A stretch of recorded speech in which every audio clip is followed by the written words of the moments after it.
ఎగువన కర్ణాటకలో మరోసారి వర్షాలు కురుస్తుండటంతో ప్రాజెక్టులకు మళ్లీ వరద పెరుగుతుంది. ఆల్మట్టి నుంచి పులిచింతల వరకు అన్ని ప్రాజెక్టులకు వరద పెరిగింది. ఇప్పటికే ఆల్మట్టి, జూరాల, శ్రీశైలం, నాగార్జున సాగర్, పులిచింతల ప్రాజెక్టులు పూర్తి స్థాయిలో నిండాయి.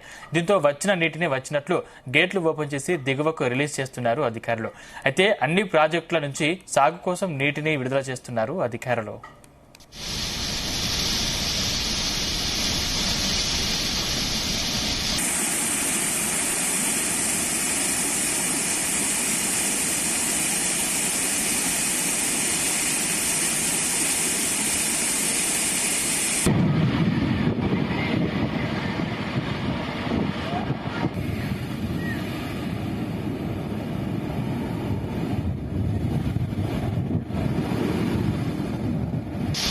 ఇదానికి సంబంధించిన మరింత పూర్తి సమాచారం మా ప్రతినిధి జానయ్య అందిస్తారు. జానయ్య, సందీప్, కృష్ణా పరివాహకంలో గత నెల రోజులుగా కురుస్తున్నటువంటి భారీ వర్షాల నేపథ్యంలో దాదాపుగా 20 నుంచి 25 రోజుల వరకు వరద ప్రవాహం కొనసాగింది. అయితే గత 3 రోజుల నుండి ఎగువ వర్షాలు తగ్గుముఖం పట్టడం, అలాగే ఇంట్లో కూడా తక్కువ కావడంతో కృష్ణా ప్రాజెక్టులకు సంబంధించి ప్రస్తుతం మళ్లీ కర్ణాటకలో కురుస్తున్నటువంటి భారీ వర్షాల నేపథ్యంలో మళ్లీ వరద ఉధృతి మాత్రం పెరిగిందని చెప్పవచ్చు. గత 4 రోజుల నుండి ఏదైతే మొదట్లో 20 రోజుల వరకు దాదాపుగా 4 లక్షల పైగా క్యూసెక్లు ఆల్మట్ నుంచి మొదలు పెడితే దాదాపుగా నాగార్జున సాగర్ వరకు ఈ ఇన్ఫ్లో అలాగే కొనసాగింది. కానీ 3 రోజుల నుంచి మాత్రం ఆ ఇన్ఫ్లో కాస్త 2,50,000 వరకు పడిపోవడం జరిగింది. దీంతో కొన్ని గేట్లను మొదటగా ఎక్కువ వచ్చేటువంటి వరదను అంచనా వేస్తూ గేట్లను ఎత్తి దిగువకు నీటిని విడుదల చేయడం జరిగింది. ప్రస్తుతం అయితే నాగార్జున సాగర్ ప్రాజెక్టు కూడా 2,57,000 క్యూసెక్లు మాత్రమే వరద ప్రవాహం వస్తుంది. అయితే శ్రీశైలం ప్రాజెక్టుకు సంబంధించి కూడా వరద ప్రవాహం 2,50,000కు పైగా వస్తుండటంతో అదే స్థాయిలో కిందికి దిగువకు నీటిని విడుదల చేస్తున్నారు.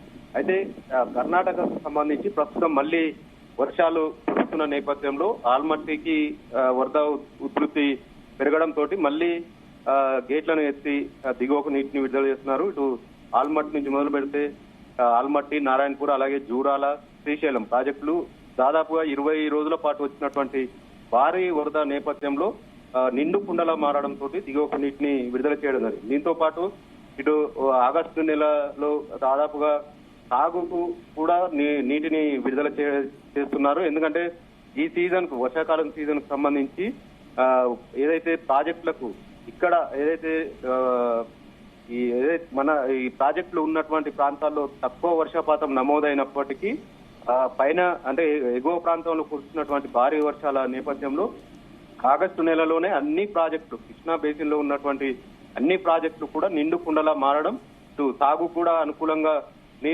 సరిపడంత నీరు రావడంతో ఇప్పటికే ప్రాజెక్టుల నుంచి కూడా సాగుకు నీటిని విడుదల చేస్తున్నారు. ప్రస్తుతం నాగార్జున సాగర్ ప్రాజెక్టుకు సంబంధించి 18 గేట్లను ఎత్తి దిగువకు నీటిని విడుదల చేస్తున్నారు. మొత్తం 26 గేట్లకు సంబంధించినటువంటి ప్రాజెక్టులకు మొదటగా గత 3 రోజుల పాటు 20 నుంచి 22 గేట్లను ఎత్తి దిగువకు నీటిని విడుదల చేయడం జరిగింది. ప్రస్తుతం నాగార్జున సాగర్ ప్రాజెక్టుకు దాదాపుగా 2,67,000 క్యూసెక్లు వరద ప్రవాహం వస్తుంది. దీంతో పాటు అదే స్థాయిలో దిగువకు కూడా నీటిని కత్తి గేట్లను ఎత్తి దిగువకు నీటిని విడుదల చేయడంతో పాటు కుడి ఎడమ కాలువలకు తాగునీరు అందిస్తున్నారు. అలాగే తాగునీటికి సంబంధించి కూడా 1800 క్యూసెక్లు హైదరాబాద్ కానీ ఇటు నల్గొండ ఉమ్మడి జిల్లాకు సంబంధించినటువంటి నీటి విడుదల కొనసాగుతుంది. మొత్తం ప్రస్తుతం నాగార్జున సాగర్ ప్రాజెక్టుకు సంబంధించి 18 కత్తి గేట్లను ఎత్తడం జరిగింది. ఇందులో 14 గేట్లను 10 ఫీట్ల మేర, అలాగే 4 గేట్లను 5 ఫీట్ల మేర ఎత్తి దిగువకు నీటిని విడుదల చేస్తుండటంతో ఇటు పులిచింతల ప్రాజెక్టుకు సంబంధించి కూడా వరద ప్రవాహం 2,57,000కు పైగా దిగువకు నీటిని విడుదల చేస్తుండటంతో పులిచింతల ప్రాజెక్టుకు సంబంధించి కూడా అక్కడ నీటి నిల్వలు తక్కువగా ఉండడంతో విద్యుత్ ఉత్పాదన నిలిచిపోవడం జరిగింది. కానీ ఇప్పుడు వస్తున్నటువంటి వరదతోటి విద్యుత్ ఉత్పాదనతో పాటు గేట్లను కూడా ఎత్తి పైనుంచి వస్తున్నటువంటి వరదను అంచనా వేస్తూ ఏదైతే ప్రకాశం బ్యారేజీకి సంబంధించి నీటి విడుదల కొనసాగుతుంది. మొత్తానికైతే ఎగువ ప్రాంతంలో మళ్లీ కురుస్తున్నటువంటి భారీ వర్షాల నేపథ్యంలో ప్రాజెక్టులకు, కృష్ణా బేసిన్ కు సంబంధించినటువంటి ప్రాజెక్టులకు వరద ప్రవాహం మళ్లీ పెరుగుతుండడంతో ప్రాజెక్టు గేట్లు ఎత్తివేత అలాగే కొనసాగుతుంది. ఈ ప్రాజెక్టులకు సంబంధించినటువంటి ఇన్ఫ్లో కూడా మరో 10 రోజుల పాటు కొనసాగే అవకాశం ఉన్నట్లుగా కూడా అధికారులు అంచనా వేస్తున్నారు. దీంతో అన్ని ప్రాజెక్టులు నిండుకుండలా మారడం, జలకళను సంతరించుకోవడం, ఇటు తెలుగు రాష్ట్రాలకు సంబంధించినటువంటి రైతులకు ఆశాజనకంగా సాగునీరు ముందే విడుదల చేయడంతో వారు కూడా హర్షం వ్యక్తం చేస్తున్నారు. మరోవైపు ఇలాగే వరద కొనసాగితే మాత్రం అన్ని ప్రాజెక్టులకు సంబంధించి కృష్ణా బేసిన్ కు సంబంధించినటువంటి ఆల్మట్టి, జూరాల, అలాగే శ్రీశైలం, నాగార్జున సాగర్ ప్రాజెక్టులకు సంబంధించి కూడా అన్ని గేట్లు కూడా ఇలాగే ఎత్తి పైనుంచి వస్తున్నటువంటి వరదను దిగువకు నీటిని విడుదల కొనసాగే అవకాశం అయితే అనిపిస్తుంది. Sandeep. Right, thank you Janaiah.